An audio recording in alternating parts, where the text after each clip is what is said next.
Ici, je vois dans votre profil, sur ma gauche, donc je peux vous poser des questions. Je vois que vous êtes né en Géorgie. Oui, exactement. Oui, oui. Est-ce que c'est une partie de votre identité, de vos racines? Vos racines sont importantes pour vous? La Géorgie, c'est très traditionnel. Oui, je suis moitié ukrainienne, moitié géorgienne. Et j'ai été élevé, je suis né en Géorgie. Qu'est-ce que vous avez apporté de la culture géorgienne dans votre vie? Probablement ma mentalité, mon attitude vers la vie, vers les gens, tradition, les valeurs de la famille. C'est un peu comme l'Italie, les gens sont assez impulsifs. Ils disent ce qu'ils pensent, ils sont très spontanés en Géorgie. Oui, exactement. If I forgot how to fly, if I fell from the sky, when it's all said and done. D'accord. Donc maintenant vous êtes en Norvège. Pourquoi avez-vous choisi la Norvège? Bien sûr à cause de la guerre dans mon pays, en Ukraine. Donc j'ai déjà vécu ici 1 an et demi. Mes amis sont ici. Ils m'ont dit que c'était une bonne place, un bon pays. C'est pour ça que je suis venu ici. Est-ce que vous aimez votre nouvelle vie? Est-ce que vous êtes complètement installé en Norvège? Non. Je suis ici pendant que la guerre est dans mon pays.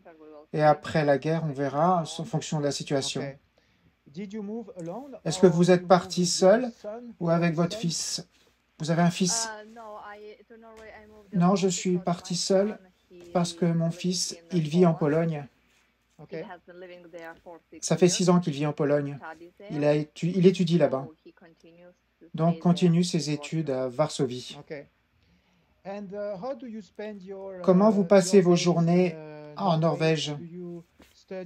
Vous étudiez la langue? Vous avez déjà trouvé un emploi? Qu'est-ce que vous faites?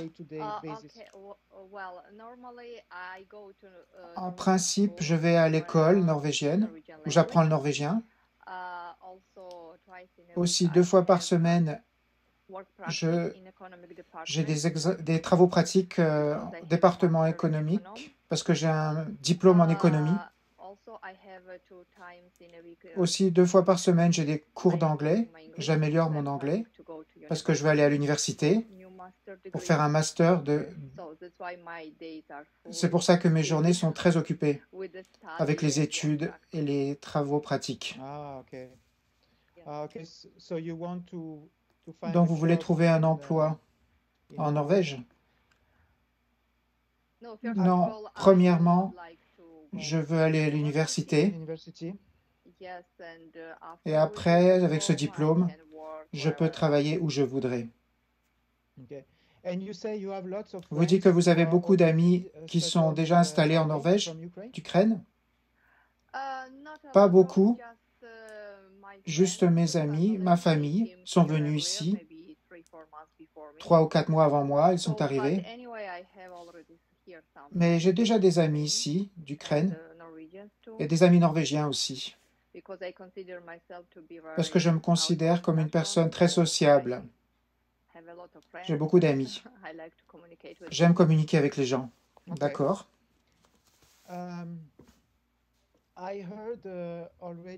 J'ai entendu qu'en Norvège, il y a beaucoup de féminisme.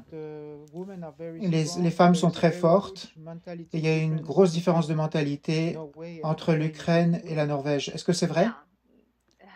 Oui, c'est vrai.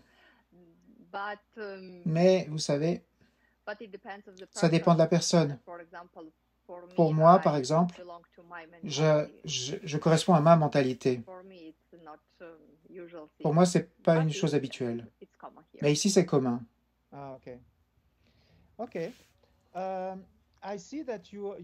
Je vois que vous êtes inscrite sur notre site depuis très longtemps. Depuis le début? Est-ce que vous avez des expériences, bonnes ou mauvaises, avec nos clients sur notre site? Non. Aucune expérience? Non, rien. Non, c'est étrange. J'espère que la vidéo va vous aider. C'est surprenant parce que vous avez des superbes photos sur votre profil. Merci. Peut-être parce que vous avez des critères difficiles et c'est difficile de trouver un homme. Avez-vous des critères précis?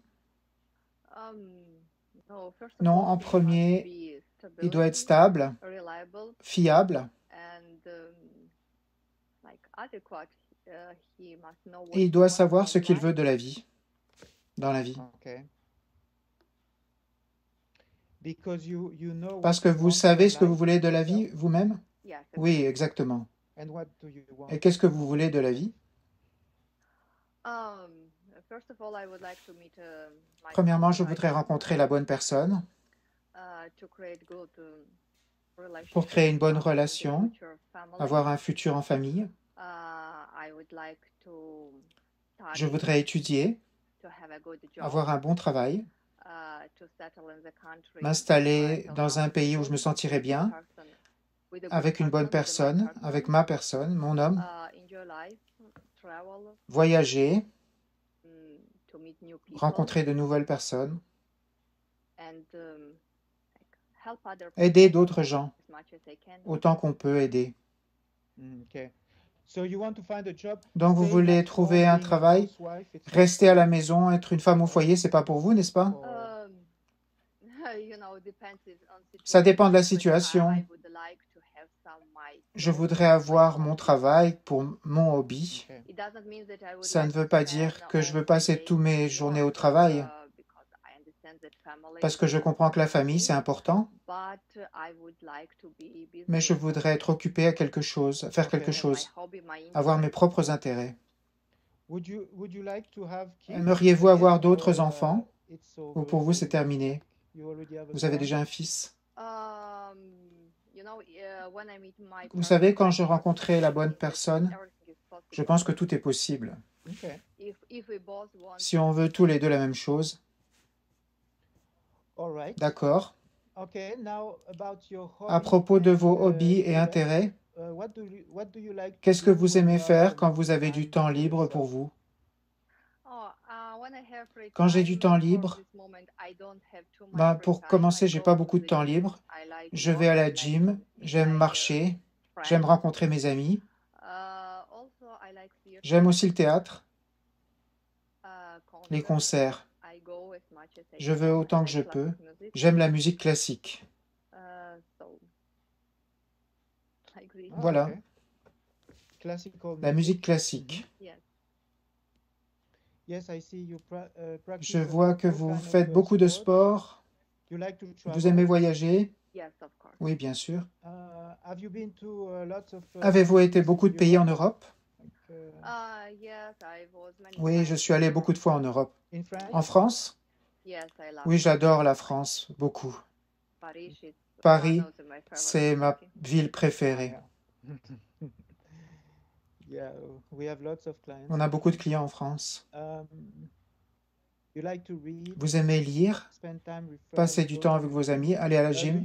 Vous aimez cuisiner? Oui, j'aime cuisiner. Je peux cuisiner ukrainien, géorgien, et j'aime beaucoup la cuisine méditerranéenne, italienne. Oui, la cuisine géorgienne, c'est fantastique. Ils ont du vin aussi en Géorgie. Oui, exactement. Concernant l'homme, avez-vous des limites pour l'âge, la différence d'âge?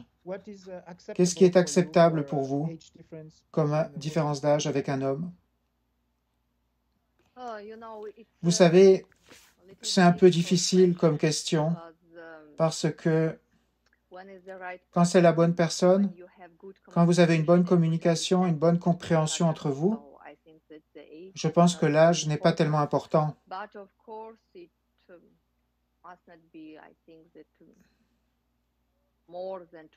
Mais je pense que plus que 20 ans, c'est trop. Ouais. 20 ans, c'est le maximum, je dirais.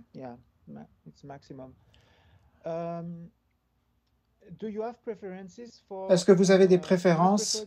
Vous préférez les grandes villes ou les petits villages? Ça ne vous dérange pas, tant que vous avez le confort. Vous êtes une citadine ou c'est pas important? De préférence, la ville. Oui. Là où vous vivez à Stavanger, c'est une grande ville? Non, ce n'est pas une grande ville. C'est 100 000 personnes. Après Kiev, 5 millions, c'est petit. C'est une grosse différence, vous savez.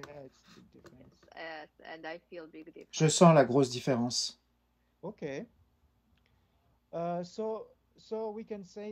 Donc on peut dire que la guerre a beaucoup changé votre vie.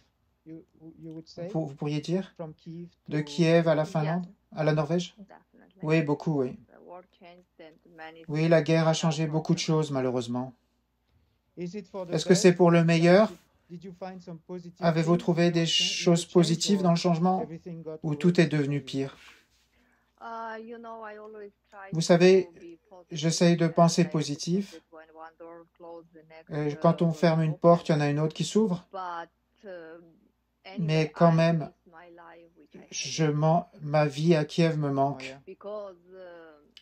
Parce que j'avais mon travail, mes amis, ma routine. Et maintenant, je dois tout recommencer à zéro. Étudier une nouvelle langue, nouveau pays, nouvelle culture, nouvelle mentalité. C'est un peu difficile, c'est inconfortable. Mais les Norvégiens que j'ai rencontrés, ils sont très gentils. Et ils essayent d'aider, de nous supporter autant qu'ils peuvent. Merci. Je suis très reconnaissante pour eux. Certaines femmes disent qu'à cause de la guerre, elles comprennent mieux combien c'est important d'être dans une famille, d'être en couple avec un homme, dans une période de guerre. Oui, exactement. Parce que mon fils, il vit dans un autre pays, je suis ici seule.